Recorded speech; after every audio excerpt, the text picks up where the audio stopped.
Hi, I'm Siderica. And I'm Madison, and this is Cases Unsolved, and today we are going to be talking about the boy in the box case. In Ivy Hill Cemetery in Cedar Brook, Philadelphia, there sits a large plot kept almost entirely covered in stuffed animals donated by local families and visitors. The headstone reads, America's Unknown Child, a permanent reminder of the child who lies beneath it. He was found dead alone in a box, and no one could identify him. The case of the boy in the box was one of Philadelphia's most baffling murder cases, stumping police for over 60 years and still today leaving hundreds of unanswered questions.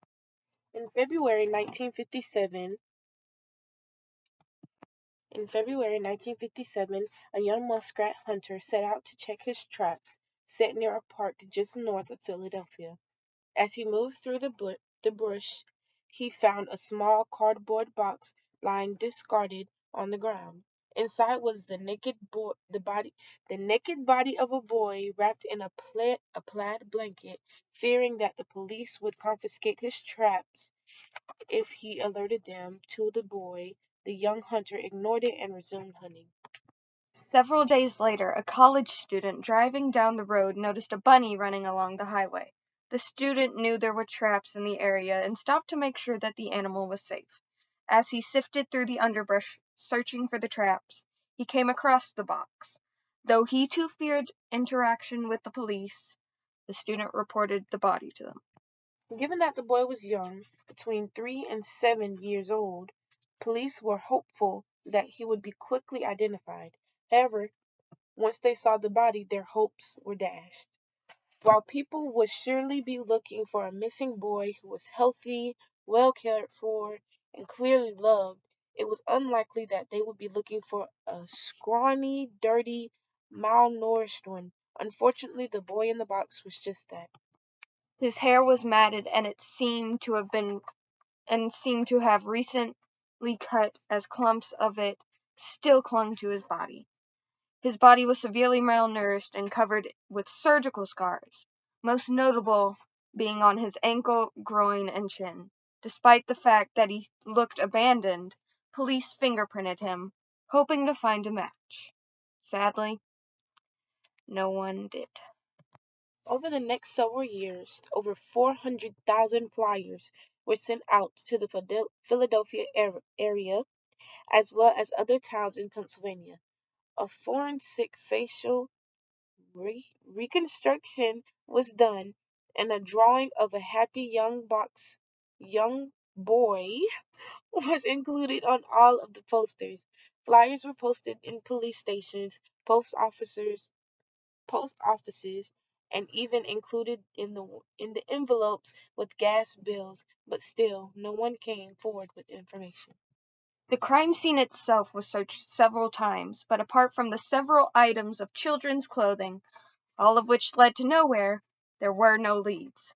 To this day, the boy's identity remains as much a mystery as it was in 1957. Though the case is run cold, the publicity and interest in the case by amateur investigators have turned up a couple noticeable theories throughout the years. In 1960, an employee of the medical examiner's office was told by a psych that the boy in the box had come from a local foster home. The police inquired about the boy at the foster home and found blankets similar to the one he had been wrapped in hanging on the clothesline, as well as the bassinet that was sold in the same box that the boy had been found in. The employee theorized that the boy had been born the daughter of a man who ran the foster home, and that his death had been accidental. Despite the employee's ins- insistence of these facts, no connection was ever made between the boy in the box and the foster home. It wasn't until 40 years later that another shocking theory emerged. A woman referred only as M came forward claiming that the boy had been purchased by her abusive mother and abused for several years in her home. M claimed that after the boy vomited up his dinner of baked beans, her mother had bashed his head against the wall as punishment. Then she'd attempted to bathe him, during which he had died. The police initially followed this lead as there were remains of baked beans in the boy's stomach, and his fingers appeared to be water wrinkled. Those were both pieces of information that were never shared with the public. They were also encouraged by M's description of the boy as the small child with long hair. This fit their theory that his hair had been recently chopped, as well as an old testimony from a man who claimed to have seen the boy being placed in a box near the woods. Unfortunately, police eventually let the theory slide as they were unable to verify M's claims. After looking into M's background, they found a history of severe mental illness. When they attempted to corroborate her claims with neighbors and friends, all of them denied ever seeing a child in the home. The theory was eventually dismissed as ridiculous. Oh, okay then. I actually have a really good question because it says something about a man saying that he saw the boy being put in the box. Why didn't you report it when you saw it? He was probably, I don't know, but give me a minute. I think he might have been hunting and he also had illegal traps in the area. Probably so, but still.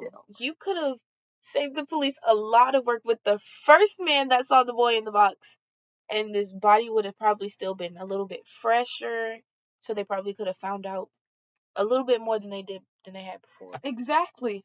Because if you got illegal traps in the area, the most you're gonna get is your traps taken.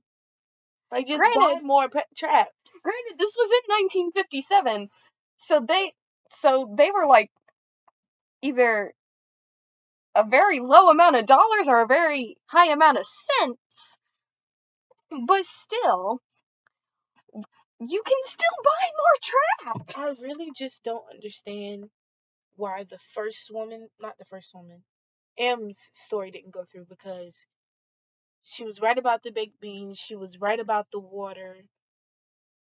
They could have at least tried harder to find out more. Also, about the dude who M claimed that saw them putting the boy in the box. Why didn't they question him? Exactly.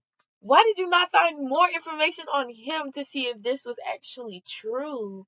Exactly. This case could have been solved if they would have just been smarter and thought harder. Exactly. Oh, this case is a headache. This is a very sad case. It is. It is. And I really feel like the police really could have done more. Because imagine what his parents are feeling.